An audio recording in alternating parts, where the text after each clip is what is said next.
digest the tape of the Oklahoma State game where you get up 30 and then let a little bit of that slip in the second half? Yeah, sometimes it's part of it when you get up that much, you kind of let off. And TJ tried telling us, 0-0 mindset. So we just got to be better in that area, just coming out with that same aggression and just be a learning moment. Obviously, we still got the win, but we would have liked to win by more after having that lead.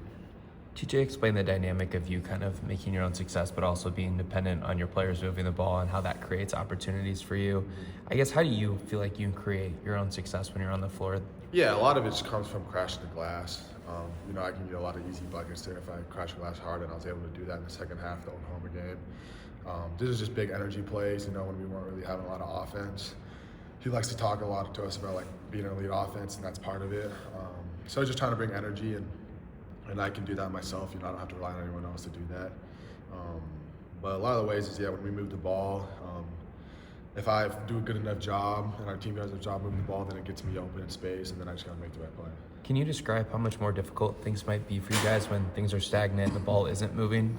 Yeah, I think, when we lost those 2 games and we were kind of coming out slow, I think that had a lot to do with it. And then we really just started attacking practice harder, making more of an emphasis that we need to move the ball faster, and we watched some film when we did, and then we kind of came out just trying to do that. What was that moment like in practice when you're whipping the ball around like that and feeling it, and you know that this is going to translate, this is going to get us go rolling again? I mean, was there a exhilaration you're feeling a little bit like, hey, we're getting back to what we Yeah, for sure. But sometimes, we got to remember we're also playing against our own defense, and our defense makes it really hard for us to swing the ball around. So it's challenging. Sometimes it's more difficult to do it to ourselves. It's a lot harder to do it to ourselves. But if we can do it against our defense, then it kind of makes everything else easier. So that's one thing that's nice about playing each other is we attack each other, we're aggressive, and so when we get into games, it kind of makes things feel easier. How have you seen Joshua's leadership evolve from the day you met him?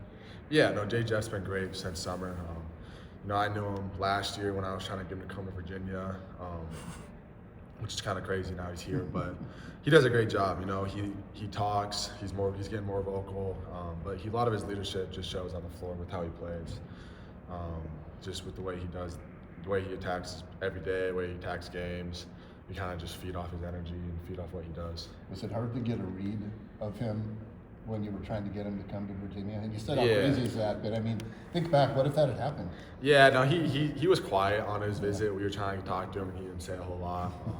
So when I first came here, that's kind of what I remembered, him being a little bit more quiet. But once you get to know him, he's great. So it's been awesome playing with him. What did you see out of St. Mary's, Joshua Jefferson, that would have worked at Virginia, and maybe how far has he come since that player? Honestly, I didn't really know what he played like at St. Mary's. I just was told to come to Coach Bennett's house and hang out with him, so I did.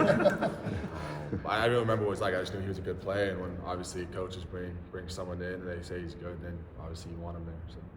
What did you guys do at Coach Bennett's house that day? Just hang out. He usually brought some food over. We just played some board games. We played Spot It. I don't know if you've ever heard of that. But we usually just hang out at his house, watch some games. It's a super chill environment. Seems like you guys have had chemistry since day one. How much of it does go back to having those roots before Iowa State? Yeah, obviously, and I think, we do such a good job in the summer of being connected, and I think in the summer they really tried to get us two on the same team together, just really get that chemistry building.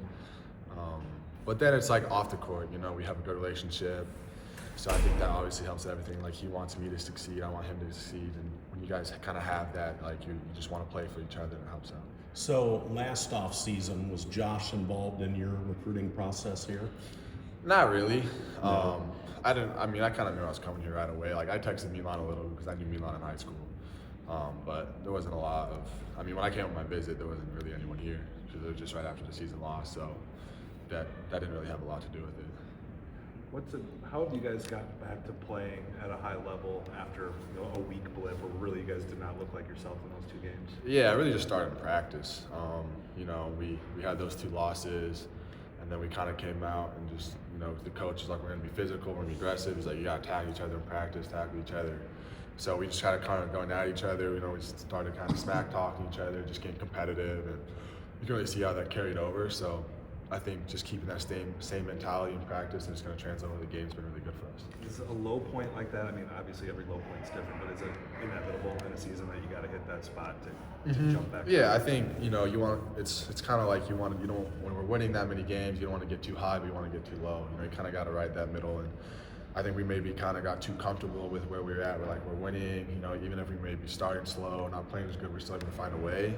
So we're kind of just comfortable with that, and then obviously with us losing, kind of just made us realize that we got to lock in. And I think it's obviously a sucked losing, but sometimes it can be really good for you if you use it the right way, and I think that's what we did. Is that a lesson you probably have to learn more than once, just because you get comfortable and forget what it was like to just scratch, claw, and fight your way? Yeah, exactly. I mean, when we were in the summer, we were practicing really hard, and in the fall we're practicing hard, and then you get some of those wins, you see the ranking. So it's really hard, especially with the way social media is these days. Just you go on, you see all the hype about us, just making sure that whatever they say kind of just goes in one ear out the other. If you can just stay level-headed, and I think that's kind of what we got back to. It doesn't really matter what other people think. We just got to do what we do. With last summer and you get here and you guys are doing all the MMA stuff, and I don't know kind of what you thought coming from Virginia, if that was similar to what you guys did, but looking back on that, and now you're how many games into the Big 12 season, is that kind of you seeing now that kind of is helping you guys? Yeah, and I think a lot of the reasons why we do those team activities in the summer or in the fall when we did MMA was just find different ways to fight through things. Just different ways for us to bond outside of basketball. Just kind of see what some of us are good at, some of us are bad at. We can kind of mess around with each other. It's really just learning, how to be with each other. And, we do so much basketball. Just let's go have fun off the court and enjoy each other. And I think that's what it's really all about. Just with the transfer portal you add, I think we had 9 new guys this year, and that can be really hard, especially that's kind of what I was like at Virginia. When you have all those guys coming, you got to figure out how to balance it and bring in, try to include people. And so I think TJ does a really good job of doing that for us, and then we just got to make the most of it. We did. How would you describe that game you said you played? Spot It? Is that what it is? Yeah, so it's basically there's a circle card and there's a bunch of different symbols on them, and there's a stack, and then did teams, so each team would take a card, and you'd have to, each card there'd be a matching symbol, so you'd have to, if it's a spider or water or sun, so you'd have to try to say then whatever side got the most. So we'd always go the recruits and players versus the coaches. Okay. So we kind of just compete, and we usually had a good time with it. As one of the newer guys here, just how has your perception of Taman evolved since you first met him, and what kind of weight does his word have around you guys? Yeah, Taman means a lot to this program, and he's done a lot for this program. When I first got here, he was one of the guys on my visit, so I got to hang out with him a little bit. But you can kind of see, when we didn't have him, for those couple games, and even practice, you can see, how much he brings to this team and how much he means to this team. But me and Taman did a lot of golfing this summer, and I think that was a really good way to, kind of get to know him. And, we started talking more, outside of, being here. Just, him being the point guard and me being the 5, we play a lot together. So just kind of getting that chemistry. And I think it was really good for how much we hung outside of, basketball. And I think that really helped just where we're at now. Thanks, Blake. Thanks.